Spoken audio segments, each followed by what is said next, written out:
soit un une suite réelle strictement positive, on suppose que un plus 1 sur un tend vers L. Première question, montrer que si L strictement inférieur à 1, alors un tend vers 0. Deuxième question, montrer que si L strictement supérieur à 1, alors un tend vers plus l'infini. Par la suite, on va voir un cas particulier lorsque L est égal à 1 qu'on ne peut pas conclure. On commence par la première question, donc montrons que si L strictement inférieur à 1, alors un tend vers 0. Donc pour cela, on prend Q est égal à L plus 1 sur 2, c'est-à-dire le centre, qui ça va être à l'intérieur de L et 1, donc voilà un dessin, donc L, 1, et ici on a le centre, Q. Donc Q compris entre L et 1. Alors L strictement inférieur à Q, vous pouvez le justifier directement. Vous pouvez utiliser l'expression de Q ou bien à partir de ce dessin, comme vous remarquez que se trouve dans le milieu. Donc il est strictement supérieur à L et strictement inférieur à 1. Mais par exemple, si vous voulez le montrer théoriquement, vous pouvez utiliser l'expression de Q qui est égale à L plus 1 sur 2. Et la comparer avec L, vous trouvez exactement qu'il est supérieur strictement à L. Puisque L est strictement inférieur à Q, et L c'est la limite de n plus 1 sur un, alors cette suite qui est sa limite est égale à L, elle est aussi inférieure ou égale à Q à partir d'un certain rang. Puisque ça c'est un théorème. Lorsque la limite supérieure ou bien inférieure à Q, alors la suite est aussi inférieure à Q à partir d'un certain rang. Ça c'est un théorème très classique pour les suites. Donc je vais le afficher ici.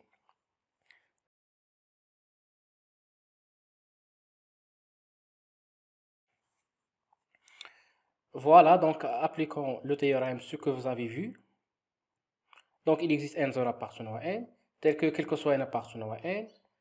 Dès que n dépasse n0, on a un plus 1 sur un est aussi inférieur ou égal à q. Donc on va utiliser cette inégalité pour montrer que un tend vers 0.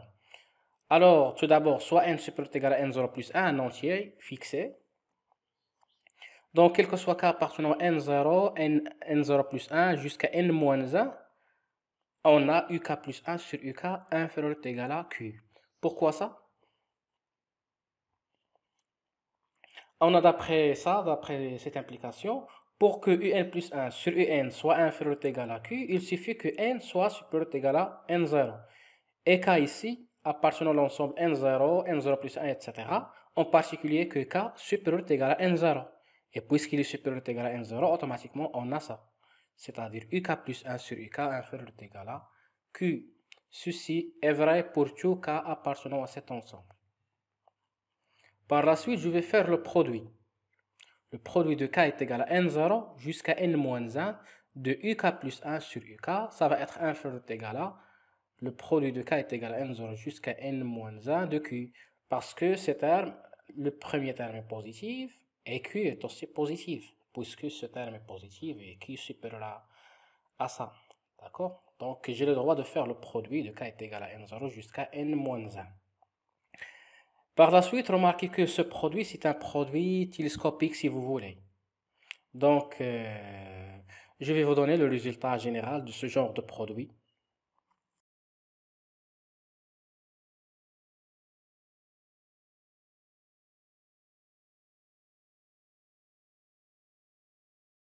Alors, ça va impliquer quoi? Un, donc on prend uk plus 1 et on remplace n, ou bien on remplace k par n moins 1 et on remplace k par n0, on va trouver un sur un0. Ça va être inférieur ou égal à quoi? Alors, q à la puissance n moins 1 qui est là, moins n0 qui est là, plus 1. C'est-à-dire, on calcule le nombre de fois où q apparaît. Donc, c'est n-1 moins n0 plus 1. Ce qui implique, donc, q à la puissance n moins 1 moins n0 plus 1. Si on calcule ça, ça va être quoi? Ça va être exactement q à la puissance n moins n0. Voilà, donc UN, ça va être inférieur ou égal à UN0 fois Q à la puissance n moins N0. Voilà, donc ici on a fait les calculs, on va trouver n moins N0 en multipliant par UN0. Donc le sens de l'inégalité ne change pas puisque UN0 est positif. Ce qui implique que UN inférieur ou égal à UN0 fois Q à la puissance n moins N0. Je vais ajouter ici que UN positif. Pourquoi UN positif? Ça d'après quoi? D'après l'énoncé. UN, une suite réelle strictement positive, en particulier qu'elle est positive. Alors, si on calcule la limite de cette quantité, UN0 fois Q à la puissance n moins N0, ça va être quoi? Donc la limite de ça va être 0. Pourquoi? Parce que Q, elle est comprise entre 0 et 1. Donc Q, elle est inférieure strictement à 1, d'après ça, d'après le dessin. Supérieur strictement à L est aussi d'après le dessin. Supérieur est égal à 0. Pourquoi L supérieur est égal à 0? C'est quoi L? L, c'est la limite de UN plus 1 sur UN. Et cette suite UN plus 1 sur N, c'est une suite positive, strictement positive. Alors sa limite, ça va être positive. Ou égal, hein? Si UN, en général, si UN strictement positive, alors sa limite est positive seulement. Mais n'est pas nécessairement strictement positive. Donc, je vais afficher le théorème qui dit ça.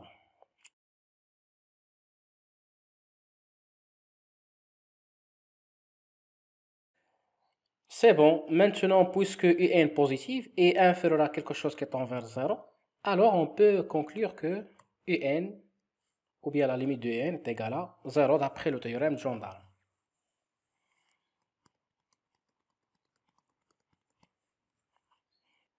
Deuxième question, montrer que c'est L strictement supérieur à 1, alors UN tend vers plus l'infini. Donc pour cette question, on peut faire la même démarche que la question précédente, c'est-à-dire on prend Q qui est compris entre L et 1, ou bien on va essayer d'utiliser le résultat de la question précédente. Donc, je vais essayer d'utiliser la question ou bien le résultat de la question précédente. Donc, je vais considérer une nouvelle suite Vn qui ça va être définie par c'est 1 sur Un, l'inverse de Un. Pourquoi j'ai le droit de parler de l'inverse de Un? On a Un strictement positif, alors Un non nul, donc je peux parler de 1 sur Un. Maintenant, Vn, la limite de Vn plus 1 sur Vn, ça va être quoi? C'est la limite de 1 sur Un plus 1 sur 1 sur Un. Donc si on simplifie ça, ça va être la limite de Un sur Un plus 1. Et c'est quoi cette limite? Cette limite, c'est 1 sur L. Parce que par hypothèse, ou bien d'après l'énoncé, la limite de Un plus 1 sur Un, c'est L. Alors la limite de l'inverse, c'est l'inverse de la limite. C'est 1 sur L. Remarquez ici que L strictement supérieur à 1, alors 1 sur L, ça va être inférieur strictement à 1. Donc c'est ça ce qu'on va faire ici. Or Vn est strictement positif. Voilà, il faut ajouter ça pour utiliser la question précédente. Et 1 sur L strictement inférieur à 1. Remarque, Vn c'est une suite strictement croissante. Et la limite de Vn plus 1 sur Vn est égale à 1 sur L qui est strictement inférieur à 1. Alors d'après le résultat de la question A, la limite de Vn c'est 0. D'accord? Donc ça, c'est une application directe de la question précédente. Et puisque la limite de Vn est égale à 0, alors la limite de 1 sur Vn, ça va être quoi? Ça va être plus l'infini. Pourquoi? Parce que Vn est positive. Si la limite de Vn est égale à 0 et Vn positive, alors la limite de l'inverse, c'est plus l'infini. Et donc, la limite de Un, c'est plus l'infini. C'est quoi 1 sur Vn? C'est Un. Vn c'est 1 sur Un et 1 sur Vn c'est l'inverse de 1 sur Un, c'est Un. D'accord?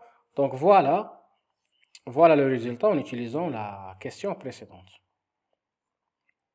Maintenant, remarque, on a vu que si L strictement inférieur à 1, alors la limite de N tend vers 0. Et lorsque L strictement supérieur à 1, la limite de n est égale à plus l'infini.